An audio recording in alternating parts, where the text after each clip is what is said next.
Het is maandag 10 februari, de dag dat. De goudkoorts op een nijtafslacht. De Mulders en Smekers pakken het podium. En Shinky Knecht teleurstelt. De opstutsen middelvingers worden hem fataal. En die wint achter de schermensjocht in Sochi bij Erik Pronk van Frensje.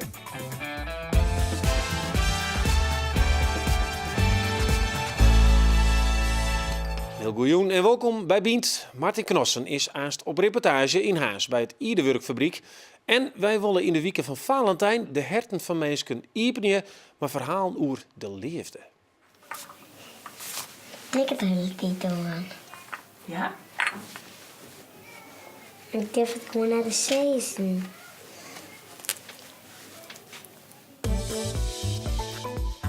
Ja, nou de 4 kilometer op een compleet oranje podium in Sochi. De bronnen Mulder en Jan Smekers pakken goud, zilver en brons.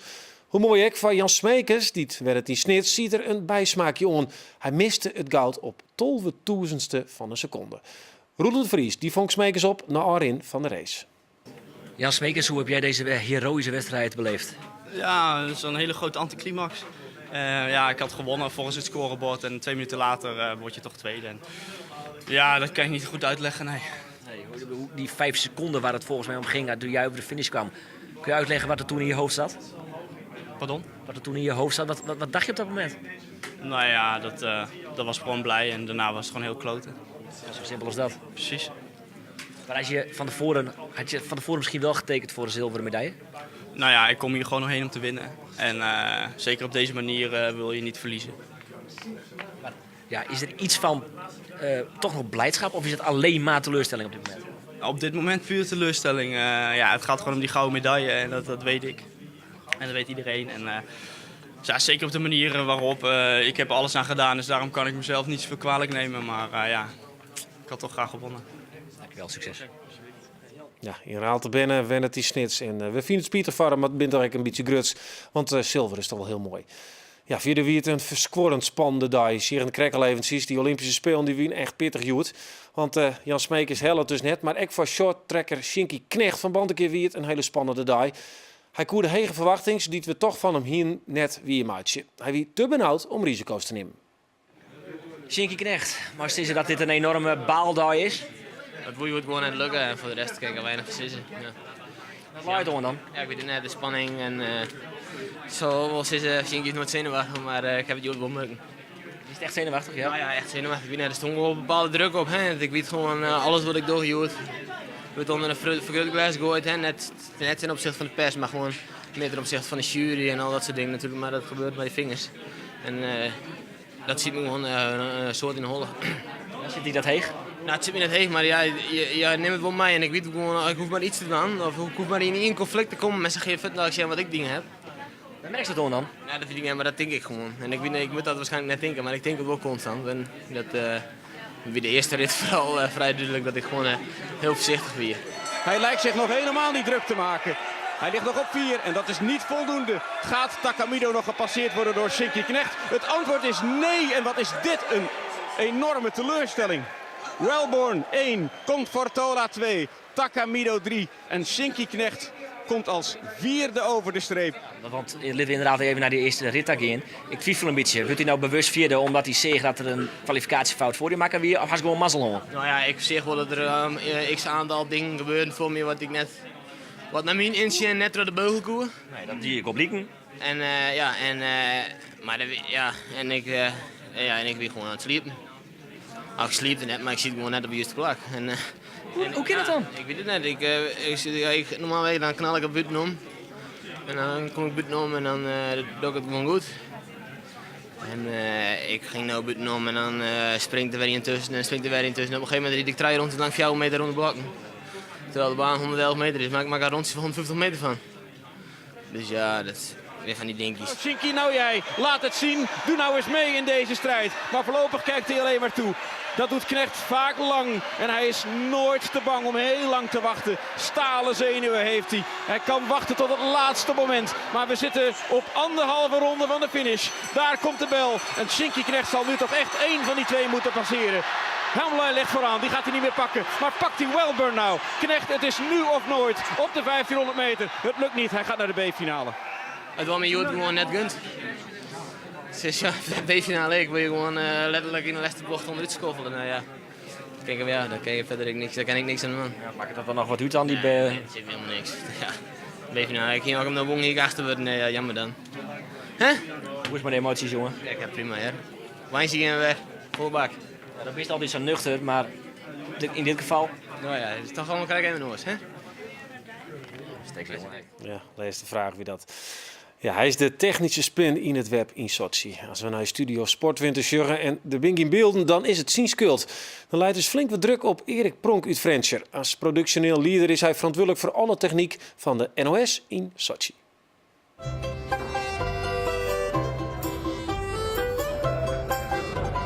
Wat wil je gaan doen nou? Wat wil je nou gaan doen? Dat heb ik helemaal precies op de millimeter uitgerekend. Ja, dat meen je niet. Echt waar. Maar Met streepjes, alles dat ik best leuk. speciaal... Ja, leuk. Groeit wel uit zijn hoofd, hè, dit. Ah, echt? Ja, echt waar. Echt groeit uit zijn hoofd? Goh, zeg maar.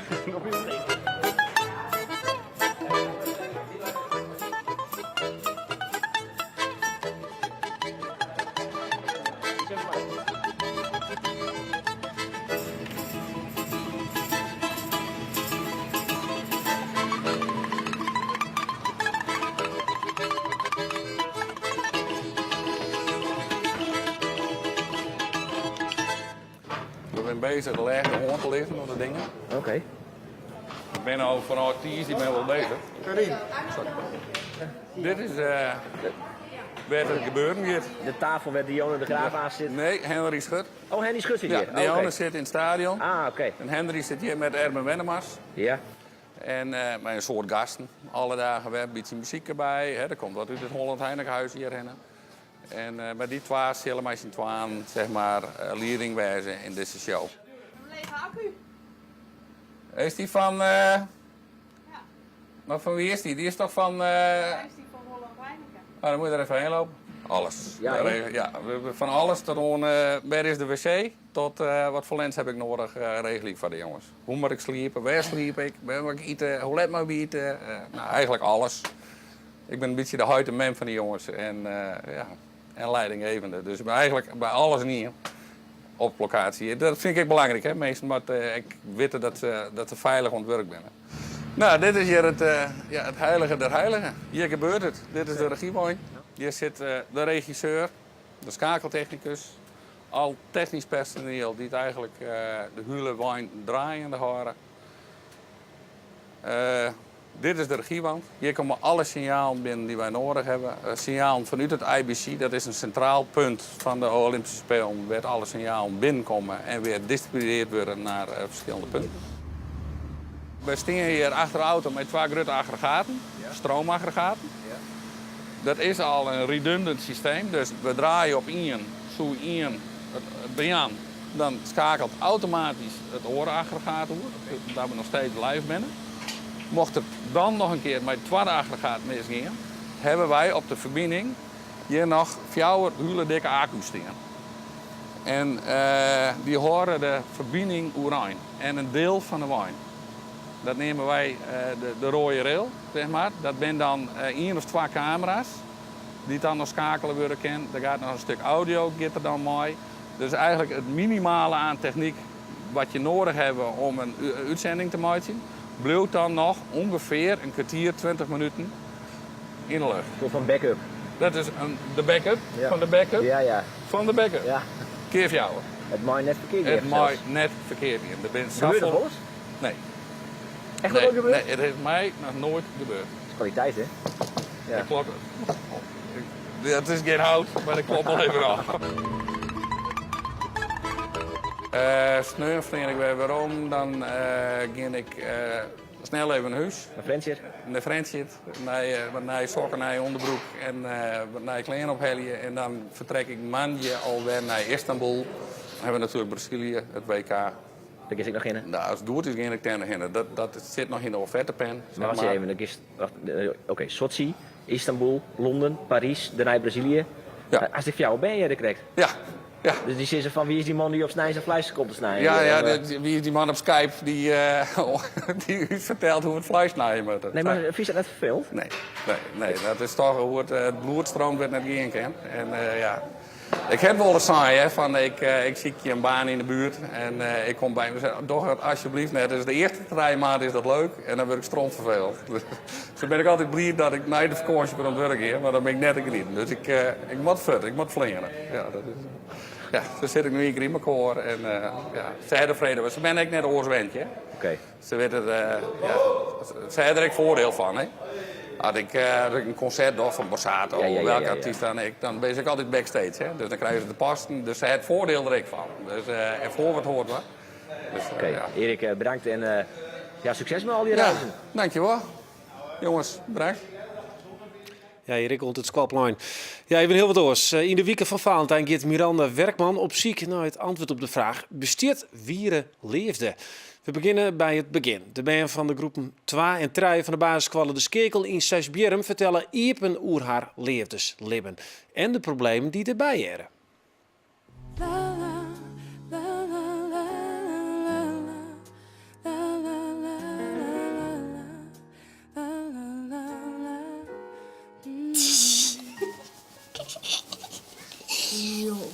Het is zo spannend dat je mooie man, als je verliefd was en dan had je het net tegen te zeggen. Maar had je het wordt zeggen. Ik vind dat vies.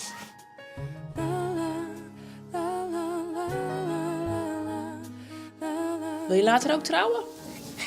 Ik wil laten trouwen met dat meisje. Is er iemand verliefd op jou? Wout. En hoe weet je dat hij verliefd op jou is? Dat heeft Jasper eens een keertje verteld. Hoe heet ze? Dat weet ik niet. Dat durf ik net te zeggen. Ik het de hele tijd aan. Ja? Ik durf het gewoon naar de zeggen. En stel je voor, zei wat ik net goed zei. Zij dus wel een briefje schreeuwen of een kaartje? Dan moet ik gewoon van een kaartje waarom. Dus ik ook op, dat wil ik wel. Hé, dat is een goed idee. Dat kistelt wel. Oh.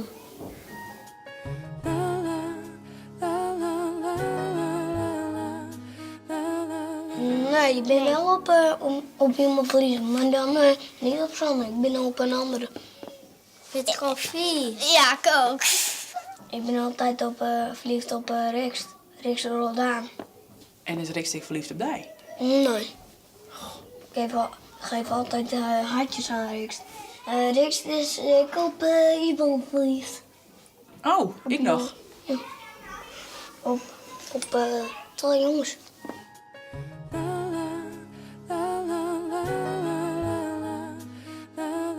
Ik ben niet verliefd. Maar die jongens wel. Ik ben op hij verliefd. Dat is heel populair, Sanne. Hey. Maar ik ben niet verliefd. Dat je dan kusjes moet geven? Ja. Want dan gaan ze me kusjes geven. Dat vind ik dan weer niet zo leuk. Met knuffeltjes, dat vind ik dan niet zo leuk. Als ze verliefd zijn, gaan ze jou kusjes geven, gaan ze je knuffelen. Vind je niet zo leuk? Nee. Nee, wat zeg je dan? Hou op, hou op. Nee. Als ze hun niet ophouden, dan... Wat?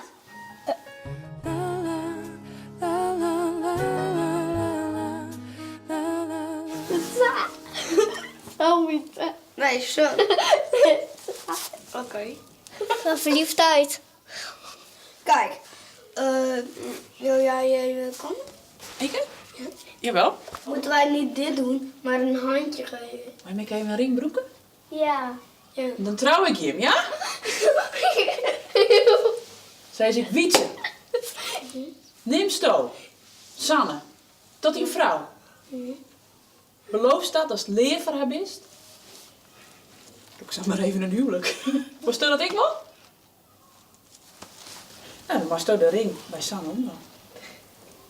En als je weer een vijand ziet komen, dan moet je mij weer vragen of bellen met mijn moeder. En dan kan ik hem weer in.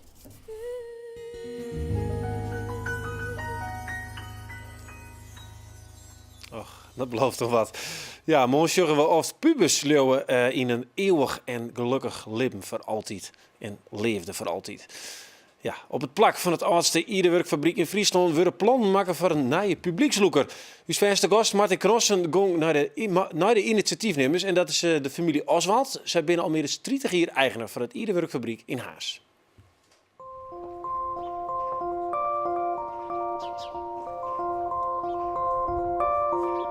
De familie Oswald is de eigenaar van de Harlingen Aardewerkfabriek. En Harlingen Aardewerk, dat is de bakermat van het Fries aardewerk. Daar kan ze dus alles over vertellen. En ze hebben een geweldig plan om het ambacht te litten in een nieuw belevingscentrum. En daar gaan we naartoe. Doet we hier het restaureren sloegen, hebben we van alles voen. Een bel uit section 33 en al zulke dingen, oude tegels. En we wonen daar graag bij hergebroken. Dus we hebben dat afrestaureren of weer verwerken in het pand zelf. Het is geweldig wat je bakken hebt. Er is een geweldige productie geweest. Ja. Toch allerhande families, door de eeuwen heen. Dit Iederwerken skaaltje bijvoorbeeld. Hè? Ja. Een papkom nemen we dit in het vakjargon. Die historie van het Harlingen Aardewerk, die is al heel oud. Die is heel oud. Die is hier, om precies te zijn, in 1598 begonnen. En daarvan, van die productie, is ik van alles over omvoen. De historie van dat Friese, van het Harlingen Aardewerk, dat wil je nou eigenlijk aan alle toeristen en aan iedereen die er interesse heeft vertellen. Dat is toch een geweldig gegeven die ze staat. Het Harlingen Aardewerk heeft 40 jaar stil lang. De familie van Hulst heeft het 100 jaar lang geproduceerd tot 1930. En pas in 1970 kwam de familie Oswald in beeld en het weer terugstarten. Zij kregen van de familie van Hulst alles wat ze maar nodig hadden om het ambacht weer naar je leven in te blazen. En die kennis en kunde wordt nu in een nieuw initiatief in het belevingscentrum in Haas ontwikkeld om dat oer te brengen naar iedereen die daar interesse voor heeft.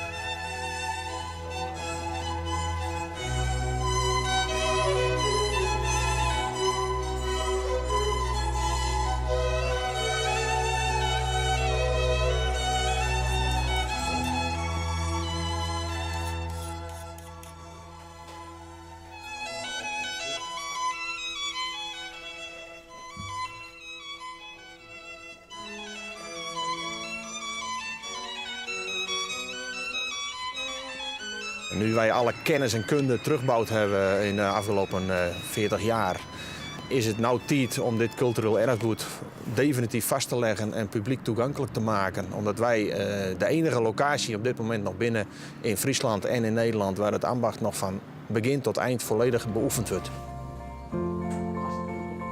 Hoe vier we hier dat het belevingscentrum hier zit? Wat zullen we dan? Wij hopen dat hier over 5 jaar een prachtige locatie staat. Het oude pand restaureert en binnen publiek toegankelijk is voor Jan en alle man die geïnteresseerd is in het Fries aardewerk, in cultureel erfgoed. En die kan dan de geschiedenis van het Fries aardewerk metmaken. Die kan het ambacht metmaken in levende lijven vanwege de ambachtslieden die hier dan aan het werk binnen. En uiteindelijk kunnen ze zelf middels een excursie of een workshop deelnemen en hun eigen originele stukje Fries aardewerk maken.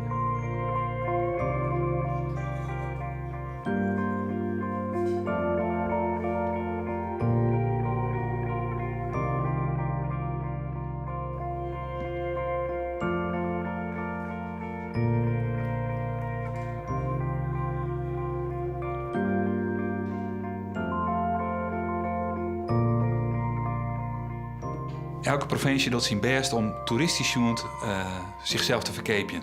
Iedereen ziet het naar unieke kwaliteiten. Fries aardewerk is een wereldberoemd product. Dat is een unieke kwaliteit. En dat moeten we zien litten. Dat doen we maar het Prinsessenhof, maar dit is de bakermat van het Fries aardewerk. Hier moeten we dat zien litten.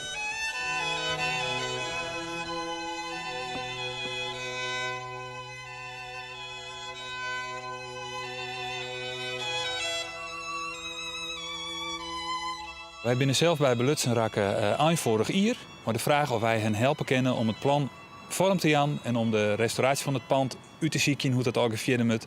Dat doet DBF samen met het Steunpunt Monumentenzorg.